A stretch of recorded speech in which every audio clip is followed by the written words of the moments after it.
Au XVIIe siècle, l'âge d'or néerlandais, une ambitieuse politique architecturale a fait d'Amsterdam un chef-d'œuvre d'urbanisme.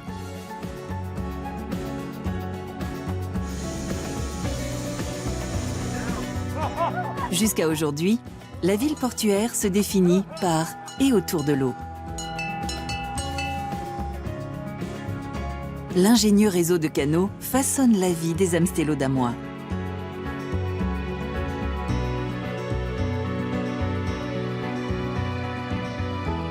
Si les canaux sont le trait d'union entre le passé et le présent, l'usage que la ville en fera sera décisif pour son avenir.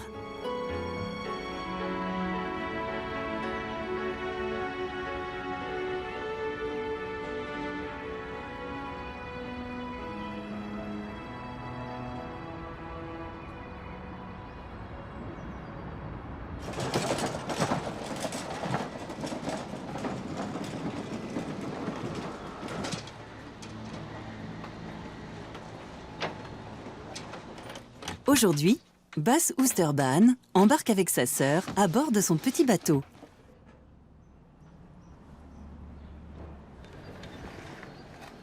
Les touristes ne comprennent pas ce que je fais. C'est vraiment un truc typique pour les Néerlandais, un produit nostalgique. Les touristes se disent « on ne va quand même pas manger des serpents ».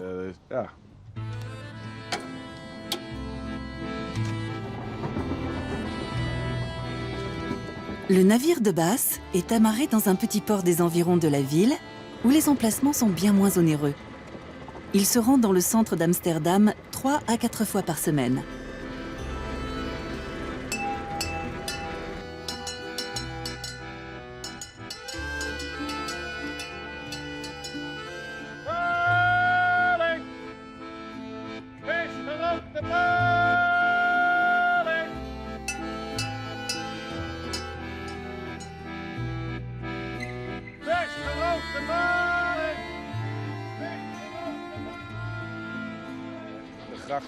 Les canaux sont parfaits comme ils sont. Je peux me rendre à l'ouest, au centre et à l'est d'Amsterdam. Ici, c'est l'endroit le plus joli de la ville, à mon avis. Mais il y en a d'autres.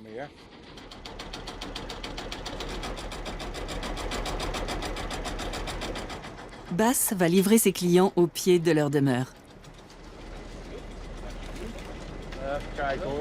Ça fait 17,50 €. C'est un ami qui lui a donné l'idée de transformer son bateau en étal flottant pour vendre ses anguilles. Quand je suis allé chercher mon autorisation, le fonctionnaire m'a dit « Vous êtes le premier marchand navigant depuis 30 ans. » Avant, tout se faisait sur l'eau. Il y avait des rémouleurs, des marchands de légumes, des fleuristes, des vendeurs d'anguilles. Tous les commerces existaient et négociaient sur l'eau. Hey Amsterdam, ze zeggen dat je bent veranderd. Hey Amsterdam, je kan er niets aan doen. Maar wie dat zegt, dat is geen Amsterdammer. Want Amsterdam, je bent nog net als toen. Als de lente klomt, dan stuur ik jou tulpen uit Amsterdam. Als ik wederkom, dan stuur ik jou. Kijk eens, hier is die. Maar, Tenez, je vous l'offre, ma petite dame. Je viens chanter sur votre bateau quand vous voulez. Offert par la maison. Merci. Tout cela n'existait plus depuis des années jusqu'à ce que j'apparaisse. Et maintenant tout le monde, surtout les plus âgés, me disent que je fais revivre les temps anciens. En fait, il n'y a rien de nostalgique là-dedans. Tout ce qu'on voit sur le bateau a été conçu pour la vente.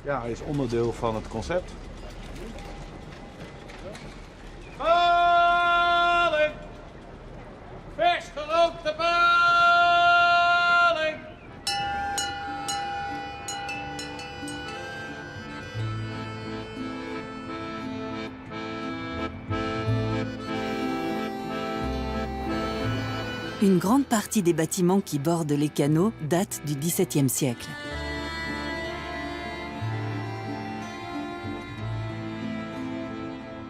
En hiver, quand les arbres sont nus, on peut admirer le parfait alignement des maisons à pignons. Elles sont souvent si étroites qu'il est impossible d'emprunter l'escalier avec des meubles.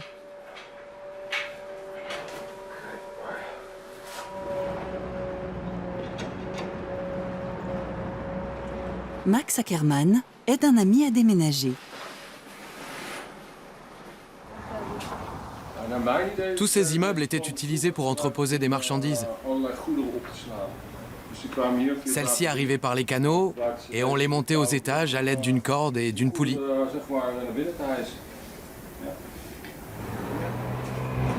Si l'on en croit les statistiques, les Amstelodamois déménagent en moyenne tous les 8 ans. Aujourd'hui, ces maisons sont habitées. Les gens y dorment. C'est pour ça qu'on fait monter un lit. Quelqu'un peut me donner un coup de main ?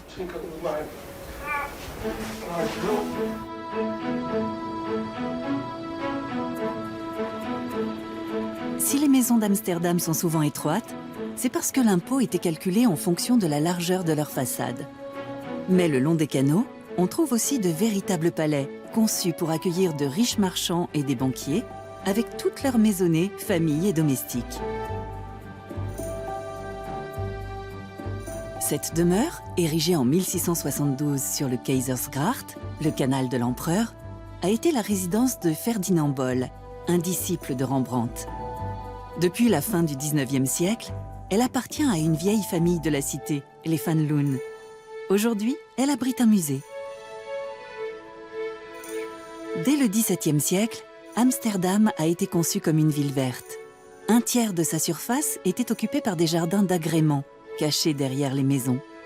Ces havres de verdure ont été dessinés pour le plaisir des yeux.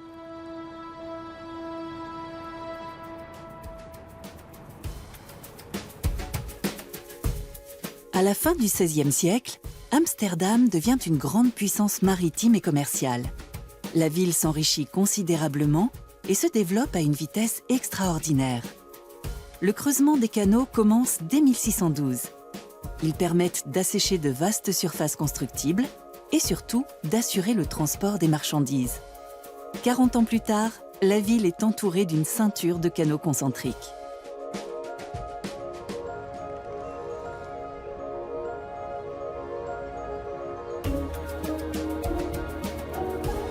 Le village, établi sur un barrage du fleuve Amstel, est devenu la capitale des Pays-Bas. La ville compte aujourd'hui plus de 800 000 habitants.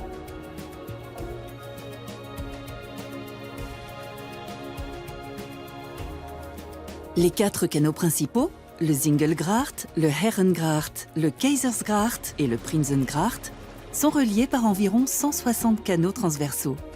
Ensemble, ils forment un réseau de 75 km, soit le double de celui de Venise. Le quartier des canaux a été inscrit au patrimoine de l'UNESCO en 2010.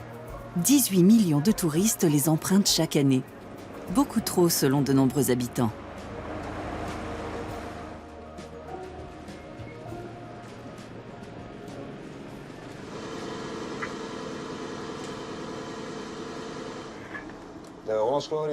Wouter Post mène le Hollands Glorie à travers les canaux d'Amsterdam. Sa mission est de ravitailler les coursiers du centre-ville en colis à livrer.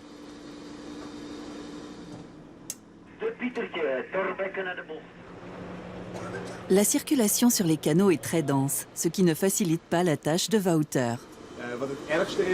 Le pire, c'est quand il fait beau. Ces jours-là, il y a beaucoup d'animations sur l'eau. Les bateaux touristiques arrivent de partout. Et comme ils n'ont pas de radio, on ne peut pas communiquer. On est obligé de freiner. Il faut être constamment sur ses gardes.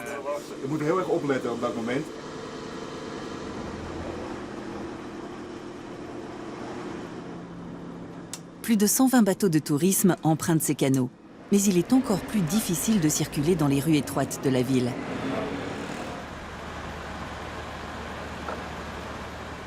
Se déplacer en voiture à Amsterdam, entre les embouteillages et les gaz d'échappement, c'est vraiment pas marrant. Je trouve qu'on n'exploite pas suffisamment le potentiel des canaux. On devrait mettre en place des taxis et davantage de transports fluviaux.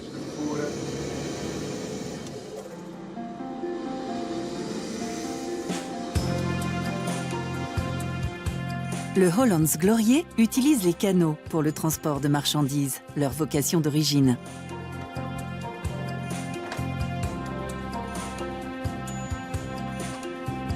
Wouter prend livraison de colis 2 fois par jour. Ils sont triés à bord avant d'être distribués à des coursiers à vélo.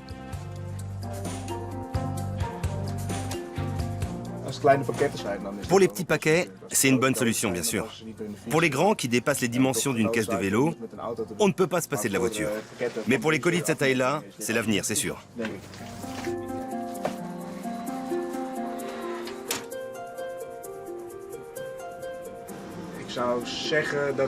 Il pourrait y avoir plus de trafic sur l'eau et moins dans les rues. Les moyens pour écarter les voitures ne manquent pas. C'est comme ça que la ville avait été pensée au départ. Les infrastructures sont là. Elles ne demandent qu'à être utilisées.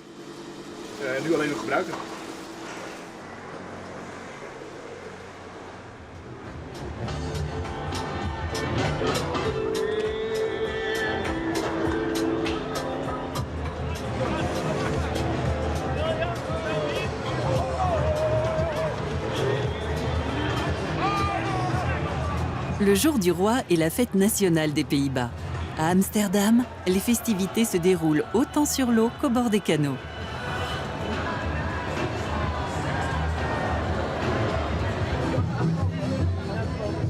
Sanne Bast a fait des études d'écologie. Elle travaille aussi pour Plastic Whale, une fondation qui se consacre à la récupération des déchets plastiques.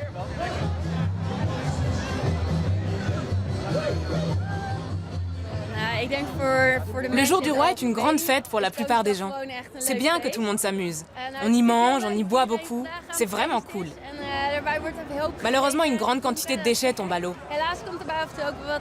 Du coup, demain, je vais avoir du travail.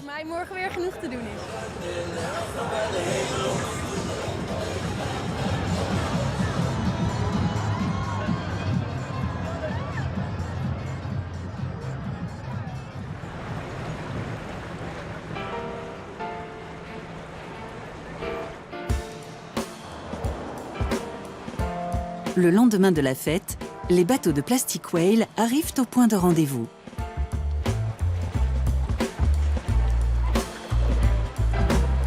Sanne fait partie des 10 pilotes bénévoles de la petite flotte.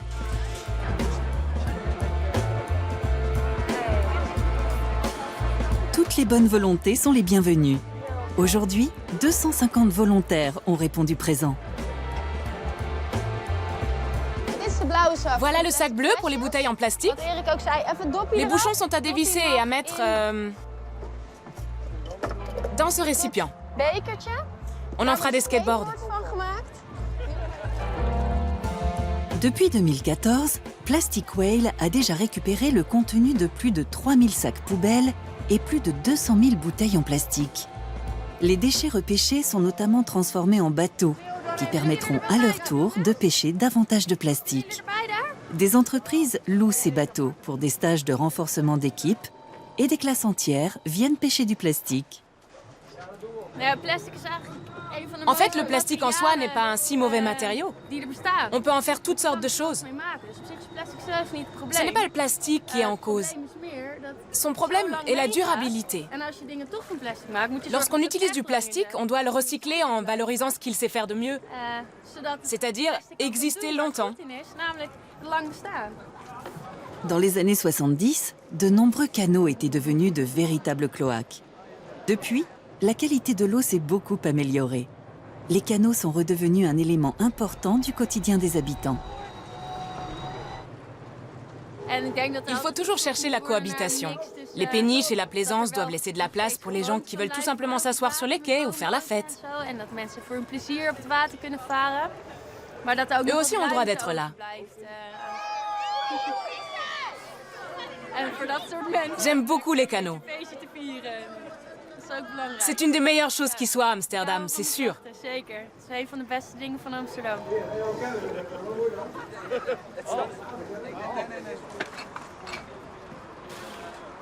Bilan de la journée, 245 sacs poubelles remplis, dont 40 de bouteilles en plastique. Plastic Whale recycle désormais les déchets pour en faire du mobilier de bureau. Ce qui n'est pas recyclable part à la décharge.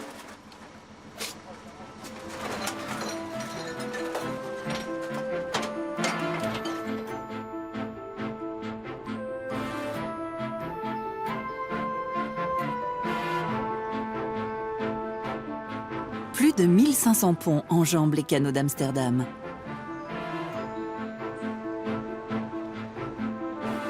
Beaucoup d'entre eux sont mobiles, car les voies navigables traversent la ville.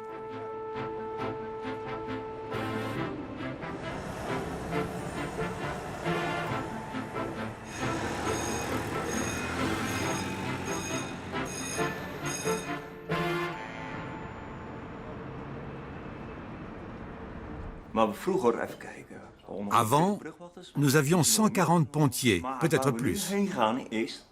À l'avenir, tous les ponts seront branchés sur un système informatique. Ils vont être reliés par fibre optique à un espace de gestion centralisé. Et c'est à partir de là que les ponts seront actionnés, à l'aide de caméras et d'écrans. On va vers l'automatisation, avec peut-être 35, 40 pontiers, tout au plus. Sur le Nieuwe Herengracht, le dernier segment du Herengracht, les ponts sont encore actionnés manuellement. Cordol se charge du premier. Pendant qu'il manœuvre, Robbie Nievold est arrivé au deuxième à bicyclette. Les pontiers fonctionnent toujours par équipe de 2. Au troisième pont, Cordol est déjà à pied d'œuvre. Et ainsi de suite.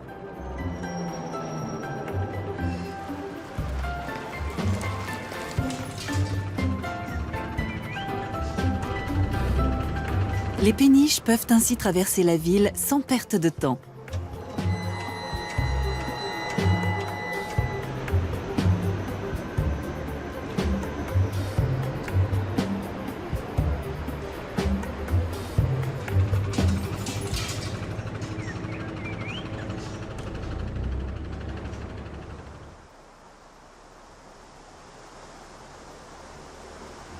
Depuis la fin du XIXe siècle, le canal de la mer du Nord relie Amsterdam à la mer. La ville se trouve à moins de 30 km de la côte, protégée par les immenses écluses d'IJmuiden. Plus de 36 000 navires franchissent ces écluses chaque année. Elles permettent également de contrôler le niveau des canaux et le système de distribution d'eau dans toute la région, y compris ceux d'Amsterdam. Les écluses sont manœuvrées depuis un poste de commande situé dans l'est de la ville. D'ici, on régule le trafic fluvial et on lance l'ouverture et la fermeture des écluses d'IJmuiden au rythme des marées.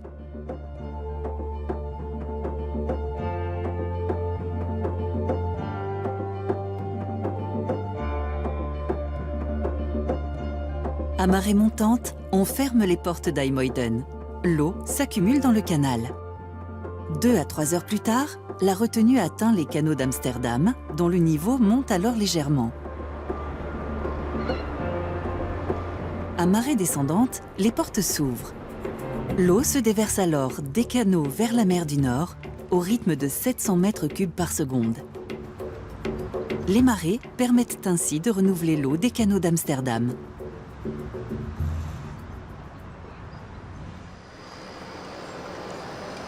Maarten Auboter est responsable des réserves et de la qualité des eaux des canaux.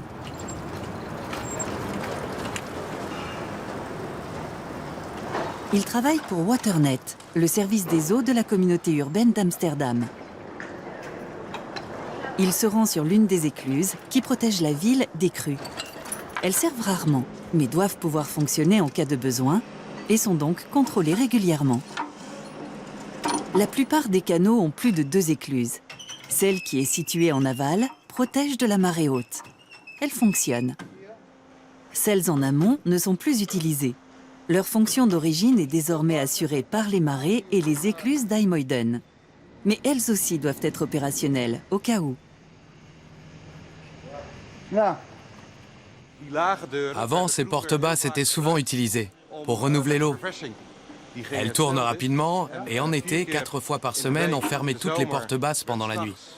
On pompait l'eau de la ville et elle ressortait de l'autre côté. C'est comme ça qu'on rafraîchissait les canaux. Pour la qualité de l'eau, pour l'oxygène. Ces écluses sont hydrauliques, ce qui crée des problèmes. Elle n'est plus en état, tu vois? C'est vrai. Mais il faut la faire remarcher. Elle est bloquée par quelque chose de lourd. Quand une écluse est bloquée, le SB24 entre en scène. Jan de Jonge et Richard Matser travaillent eux aussi pour le service des eaux. Ils s'occupent de l'enlèvement des déchets volumineux qui encombrent les canaux. Quand a lieu un grand événement comme un match de foot, la fête du roi ou la Gay Pride, l'animation qui règne en ville est grande. Les gens boivent plus que d'habitude. Et il y a plus de vélos qui se retrouvent à l'eau.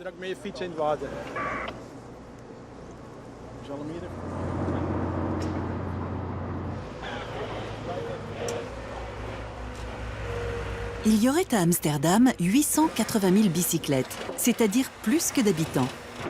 Tous les ans, 14 000 d'entre elles tombent dans les canaux.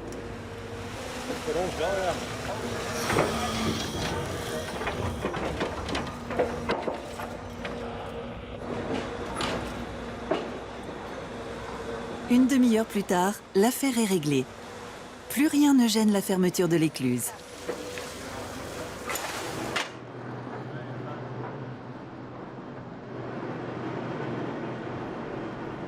Maarten et ses collègues s'en vont vérifier la prochaine. Le défi pour l'avenir, c'est le changement climatique. Il se fait déjà sentir. Les pluies torrentielles sont plus fréquentes et durent plus longtemps.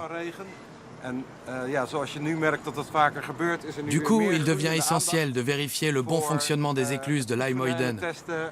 Car dans les années à venir, elles serviront sûrement.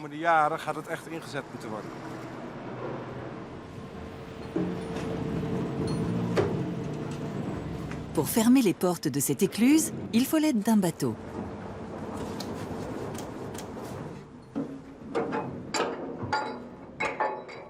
La journée a été fructueuse. Tout est prêt à fonctionner. J'espère que la qualité de l'eau des canaux va s'améliorer. Qu'elle sera vivable pour les plantes, pour les animaux et aussi pour l'homme. L'eau est un élément essentiel de notre environnement. Alors il faut bien la traiter.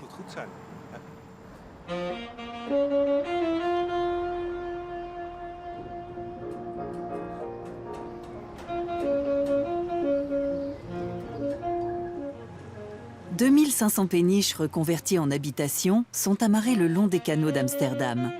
Dans les années 60, elles offraient un confort rudimentaire et reflétaient l'aspiration de personnes en marge de la société à la recherche d'une vie simple. Aujourd'hui, elles ont l'électricité, le gaz, l'eau courante et leur prix a nettement augmenté. Beaucoup sont amarrés au ponton des îles artificielles d'Amsterdam, comme celle de Java.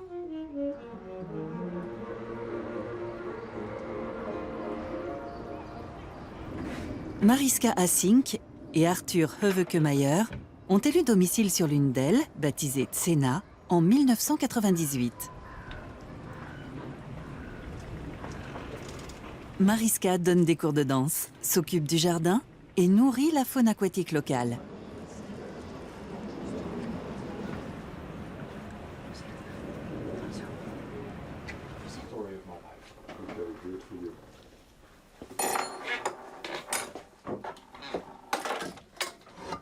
Arthur enseigne le saxophone. Il en joue également. Et dans l'atelier qu'il a installé sur la péniche, il répare et accorde les instruments.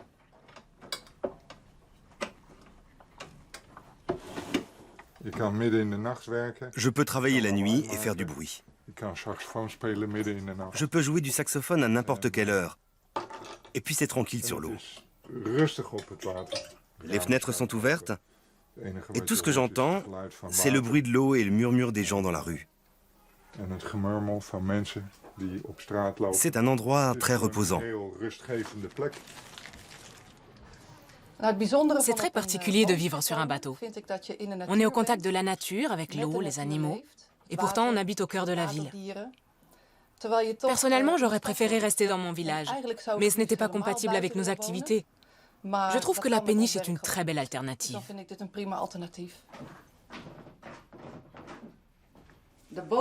À l'origine, c'était une péniche de transport. Lorsqu'on l'a achetée, il restait encore des granulés pour cochons à l'intérieur. Elle avait aussi gardé une forte odeur de fibres de coco d'un autre chargement. Des parois en métal, pas de hublot, pas de lumière, le toit en aluminium complètement fermé, c'était tout. Arthur et Mariska ont emménagé sur cette péniche il y a 20 ans. Mais les travaux d'aménagement ne sont toujours pas terminés. L'idée, c'était que ça ne nous coûterait pas cher, bien sûr. Dans les années 60, tout semblait si simple. On pensait surtout à habiter le bateau, pas tellement à l'aménager.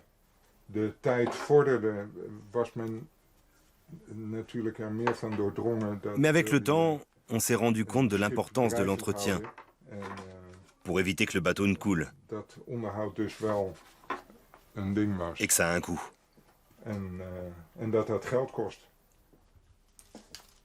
Allez, on va voir s'il marche.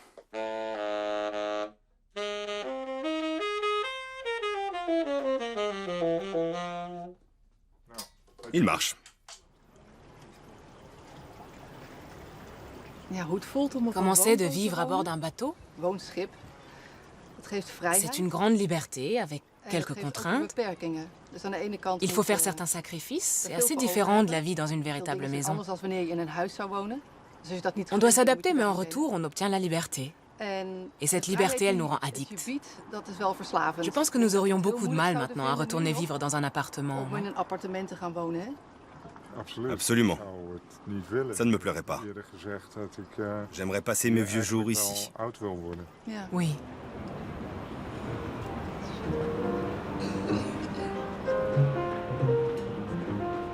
Le couple organise des soirées jazz pour les voisins et amis. Ils les ont baptisées Archie's Ship.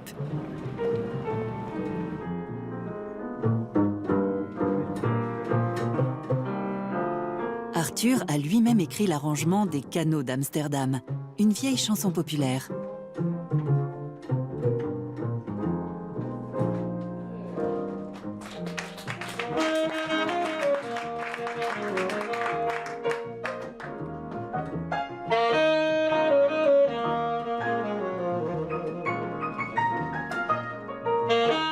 Sur leur péniche, Mariska et Arthur conjuguent avec bonheur travail et vie au quotidien.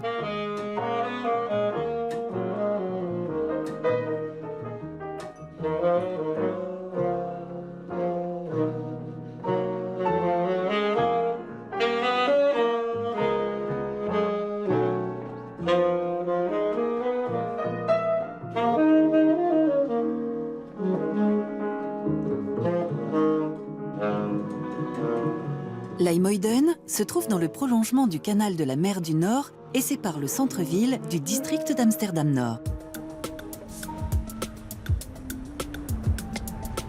Cet ancien quartier ouvrier et industriel est longtemps resté à l'abandon. Aujourd'hui, des bacs relient très régulièrement les rives nord et sud de l'IJmuiden.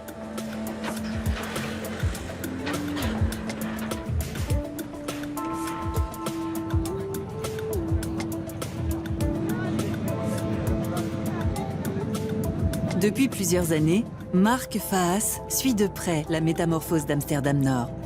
Il photographie surtout les nouveaux immeubles de la rive nord de l'IJmuiden et les ferries.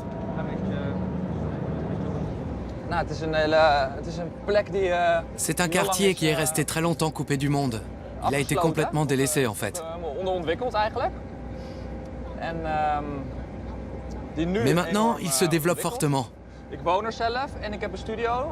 J'y habite moi-même et je vois comment la population change. Les gens qui prennent les bacs ne sont plus les mêmes. À présent, ce sont de vrais bobos avec leur vélo cargo.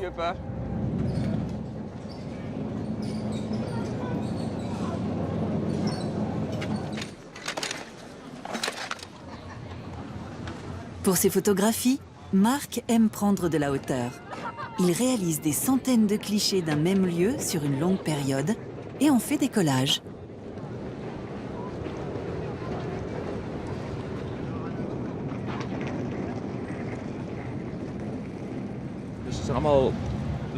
Ce sont toutes des photos vues du ciel avec lesquelles je crée ensuite une carte photographique pour raconter, comme ici, l'utilisation de ce ponton. Des gens qui courent vers le bac, d'autres qui attendent. Quand il se passe quelque chose, je capte les gens, leur histoire.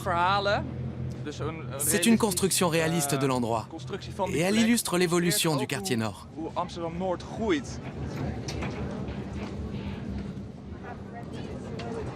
Le site de l'ancien chantier naval de la NDSM.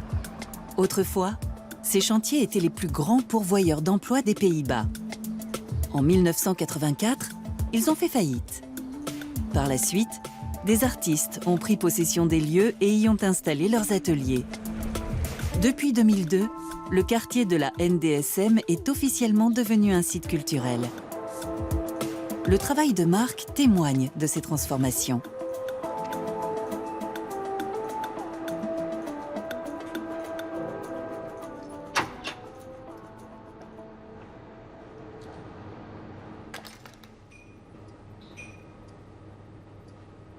L'un de ses projets au long cours montre l'évolution d'Amsterdam Nord.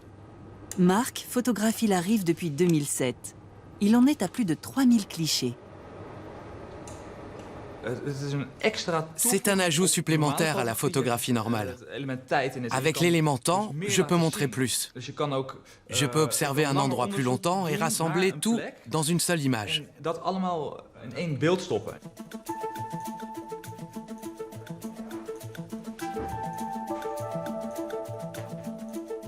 Marc a commencé ses collages après la mise en ligne de la version bêta de Google Earth. Il s'est inspiré des vues satellites de l'application, mais il voulait être beaucoup plus près de son sujet et surtout créer davantage qu'un instantané. D'où le recours à la technique du collage. Marc ne s'est pas fixé de date limite pour ce projet sur le débarcadère d'Amsterdam Nord.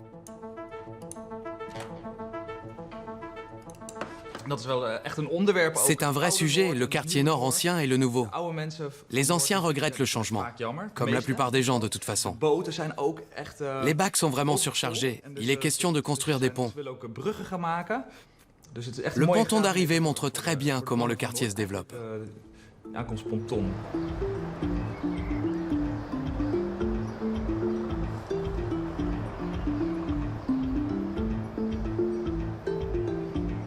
Autre quartier d'Amsterdam Nord en pleine évolution, le Keuvel. Autrefois, le site abritait aussi un chantier naval. L'activité industrielle a pollué toute la zone. La municipalité n'avait pas les moyens de la réhabiliter. Alors, elle a confié cette tâche à une équipe pluridisciplinaire composée d'architectes, d'ingénieurs et d'artistes. Aujourd'hui, le Keuvel abrite un café et 15 bureaux. La plupart sont installés dans des barges aménagées. Anke Veigna est paysagiste. Elle est l'une des occupantes de ces bureaux. J'ai grandi au bord de l'eau. Le fait de me retrouver si près de l'eau me plaît beaucoup. Je la vois depuis mon bureau, j'ai la nature tout autour de moi. J'y prends un grand plaisir. À part ça, j'ai beaucoup apprécié qu'on ait réfléchi ensemble, dès mon arrivée, à un aménagement durable du terrain. Le Keuvel est aussi un projet de vie alternatif. Les membres de l'association consacrent un certain nombre d'heures de travail par an à la communauté. La serre est chauffée par le soleil. Les fines herbes qui agrémentent les repas sont bio. Et les gains du restaurant vont dans les caisses de l'association.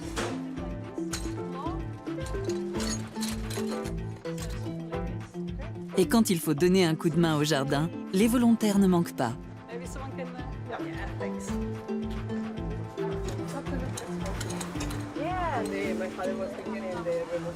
Ces herbes folles à l'allure inoffensive sont en réalité des déchets toxiques. Anke fait l'historique des lieux pour les nouveaux.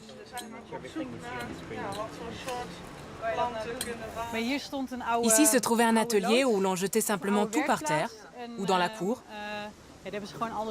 Tout cela est resté dans le sol et ce bout de terrain est bien pollué. Surtout la couche supérieure, les 50 premiers centimètres. Le Quevel est situé sur le terrain d'un ancien chantier naval. À l'époque, on utilisait pas mal de produits chimiques et pétroliers, mais aussi des lasures, des trucs comme ça, et du goudron. Le sol nous indique ce qui se trouvait là à l'époque, rien que par sa pollution.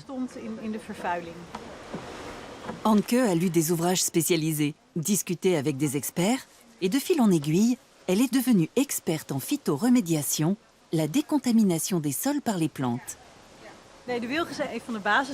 Les saules sont parmi les plantes de base de notre phytoremédiation. Ils décomposent les pollutions aux hydrocarbures en petits morceaux. Entre-temps, nous avons aussi découvert que pas mal de mauvaises herbes absorbent les métaux. Les chardons, par exemple, absorbent le mercure. Les ronces absorbent le cuivre, le plomb et le zinc. Les orties aussi absorbent le plomb. C'est bien d'avoir découvert ça. Les adventices des polluantes poussent toutes seules, d'autres plantes sont semées. Le calendula et le souci soignent les affections et les plaies superficielles chez les êtres humains. Elles absorbent aussi le zinc du sol.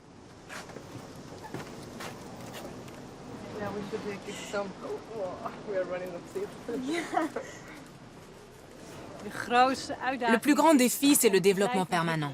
Ne pas s'endormir, mais continuer à réfléchir à ce que nous pouvons faire encore. Pas seulement pour nous-mêmes, mais aussi pour transmettre nos idées aux autres.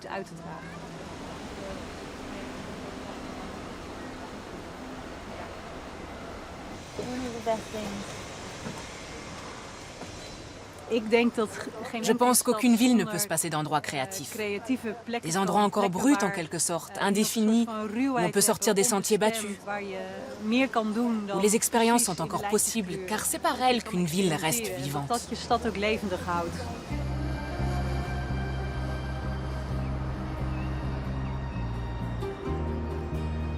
Le quartier des Docks de l'Est s'étend entre l'Ijmuiden et la vieille ville.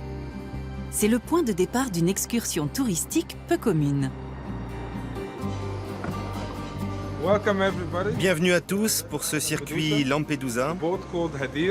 Notre bateau s'appelle Edir et il vient de Tunisie. Notre capitaine, c'est Youssouf. Il vient de Somalie. Là-bas, il était pêcheur. Aujourd'hui, il vit à Amsterdam et il est militant. Moi, je m'appelle Tommy Sherif et je suis votre guide.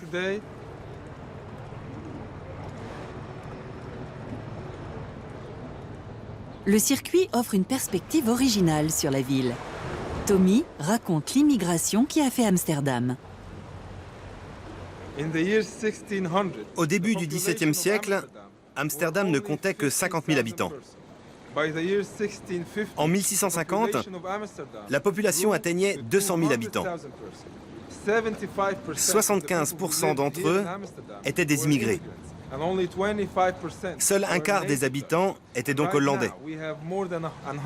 Aujourd'hui, la ville compte plus de 180 nationalités. C'est une diversité extraordinaire.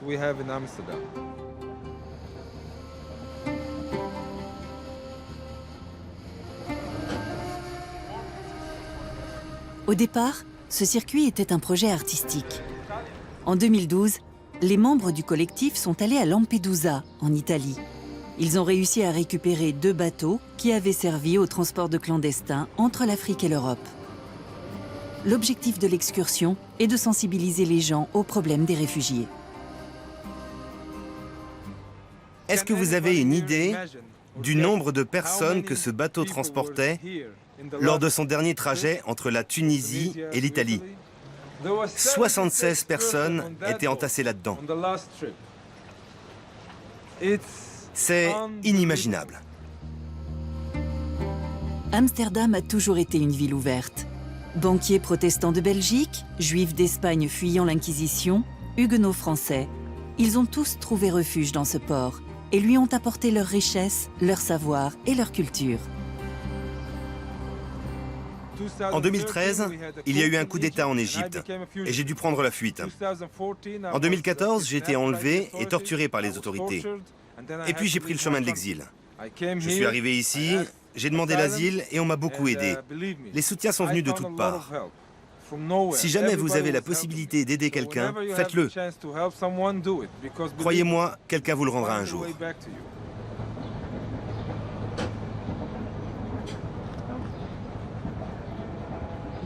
Le projet Lampedusa est un moyen de mettre les gens en contact. J'y crois beaucoup. Ici, on se retrouve, on peut discuter, se découvrir les uns les autres. On a tout un monde sur un petit bateau.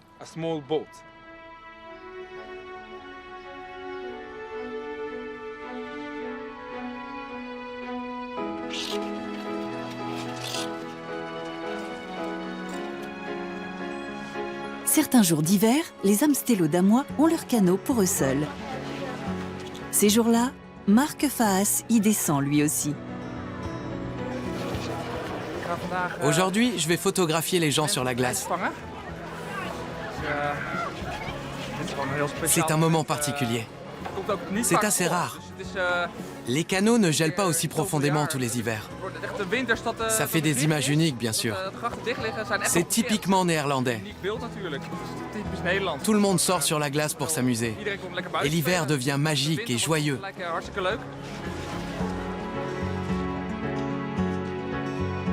Les canaux seront décisifs pour l'avenir de la ville. Il n'est pas certain qu'ils pourront être pleinement réintégrés dans le réseau de transport urbain. Et avec les millions de touristes qui visitent la ville chaque année, les Amstello-Damois auront peut-être du mal à garder des moments privilégiés sur leurs canaux. Amsterdam se tourne de nouveau vers l'eau. Prochainement, seules les embarcations électriques seront autorisées à circuler et on réduira le nombre de bateaux de tourisme. Et bientôt, on devrait pouvoir se baigner dans tous les canaux.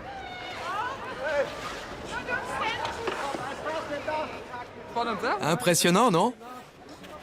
Il doit y avoir un dicton néerlandais pour ça. Mais lequel? Glace cassée, bonne santé?